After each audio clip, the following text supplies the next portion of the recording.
नमस्कार, मैं डॉक्टर सुनील कुमार गर्ग से आचार्य लेखा एवं व्यावसायिक सांख्यिकी विभाग बीवीडी राजकीय महाविद्यालय चिमनपुरा शाहपुरा जयपुर आज आपके समक्ष एमकॉम फाइनल वीएसटी के विषय संक्रिया विज्ञान के अध्याय परिवहन प्रतिरूप के अंतर्गत आने वाले वितरण की एक विधि बोगल की अनुमान विधि पर चर्चा करूंगा। जैसा कि आपको विदित है, वितरण समस्याओं के अंतर्गत विभिन्न पूर्ति केंद्रों से विभिन्न मांग केंद्रों पर माल न्यूनतम लागत पर भेजने के निर्धारण की जो 3 विधियां हैं, उत्तर पश्चिम कोना नियम विधि, न्यूनतम लागत विधि और तीसरी है बोगल की अनुमान विधि। तो आज पहले 2 विधियों की हम चर्चा कर चुके हैं। आज हम इस बोगल की अनुमान विधि की चर्चा करेंगे। इस विधि के अंतर्गत कॉलम अंतर व पंक्ति अंतर के खाने बनाए जाते हैं, अर्थात मुख्य सारणी के दाईं ओर कॉलम अंतर के कुछ खाने बनाए जाएंगे और मुख्य सारणी के नीचे की ओर पंक्ति अंतर के खाने बनाए जाते हैं। इस विधि में आवंटन करते समय लागत को भी ध्यान में रखा जाता है। इस विधि के निम्न चरण हैं।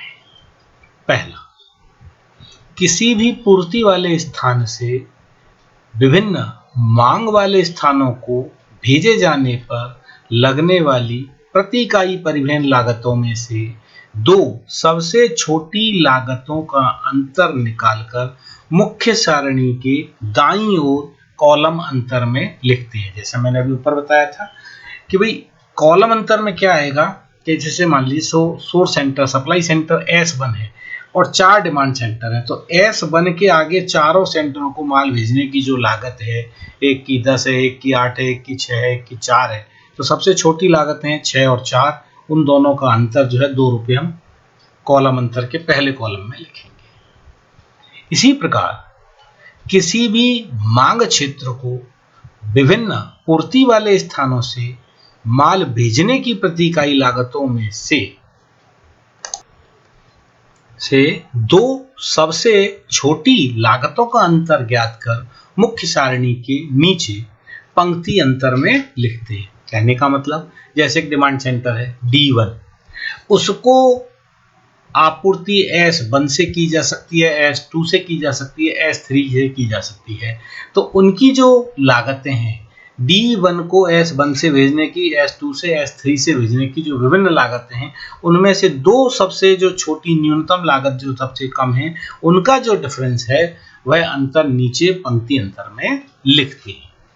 अब ये अंतर हमें क्या बताता है? तो देखिए, ऐसा प्रत्येक अंतर सबसे सस्ते मार्ग के द्वारा माल न भेजने से होने वाली विकल्प त्याग हानि अपॉर्चुनिटी लॉस को प्रदर्शित करता है। फॉर एग्जाम्पल, D1 एक डिमांड सेंटर है, मांग केंद्र है, उसको S1, S2, S3 से माल भेजा जा सकता है। S1 से D1 को भेजने की कॉस्ट है 12 रुपये, S2 से है भेजने की कॉस्ट मान लो 8 रुपये और S3 से है 11 रुपये। तो 12, 11 और 8 3 लागतों के मूल्य हुए। तो 12 सबसे बड़ा है, 8 और 11 सबसे छोटे 2 मूल्य हुए। इन दोनों का अंतर, 8 और 11 का अंतर 3 रुपये नीचे लिख देंगे पंक्ति अंतर में।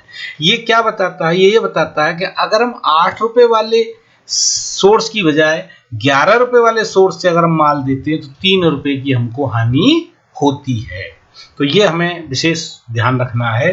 दाहिनी तरफ जो है मुख्य सारणी के दाईं ओर पंक्ति अंतर के कॉलम अंतर के कॉलम बनेंगे और नीचे पंक्ति अंतर के कॉलम बनेंगे और उसमें 2 न्यूनतम मूल्यों का अंतर जो उनमें लिखा जाएगा।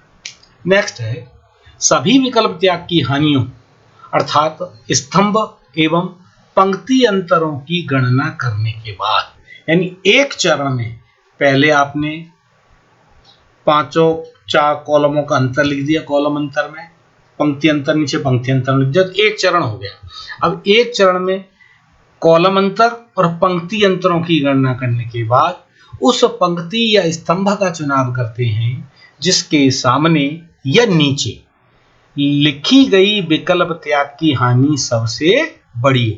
यानी कॉलम अंतर वाले में या पंक्ति अंतर में जो विकल्प त्याग की हानि सबसे बड़ी है उसका हम चुनाव करेंगे। आगे क्या करना, यदि दो या दो से अधिक विकल्प त्याग की हानि समान रूप से बड़ी हो तो उनमें से किसी भी एक का स्वेच्छा से चयन किया जा सकता है। हो सकता है कॉलम अंतर में ही दो जगह 10-10 हो, या एक कॉलम अंतर में 10 हो और एक पंक्ति अंतर में सबसे 10 हो, और ये दोनों सर्वाधिक अंतर 10-10 ही है।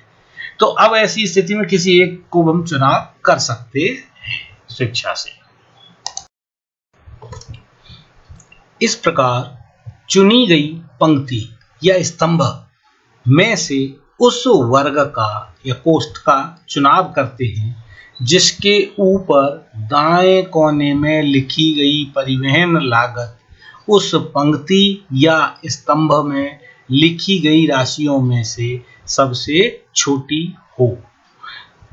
ठीक है, मान लीजिए कि आपका S2 सोर्स जो है वो उसके सामने जो कॉलम अंतर के सामने लिख रखा है, S2 सोर्स के सामने कॉलम अंतर में जो दो सबसे छोटी राशियों अंतर वो सबसे बड़ा है मान लीजिए सब में।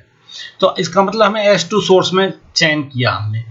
अब S2 सोर्स के विभिन्न मांग केंद्रों पर भेजे जाने वाली जो लागत है प्रति इकाई लागत, उसमें जो सबसे छोटी है उसका चुनाव करेंगे।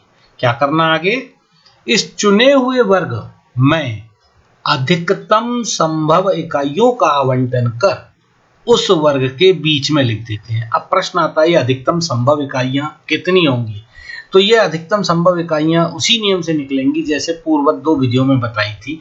जिस सेल का आपने चुनाव किया उससे संबंधित मांग केंद्र की मांग और उससे संबंधित पूर्ति केंद्र के पास उपलब्ध पूर्ति, मांग केंद्र की मांग और पूर्ति केंद्र के पास उपलब्ध पूर्ति में से जो कम है उतनी इकाइयां उस कोष्ठक में संभव रूप से दी जा सकती हैं।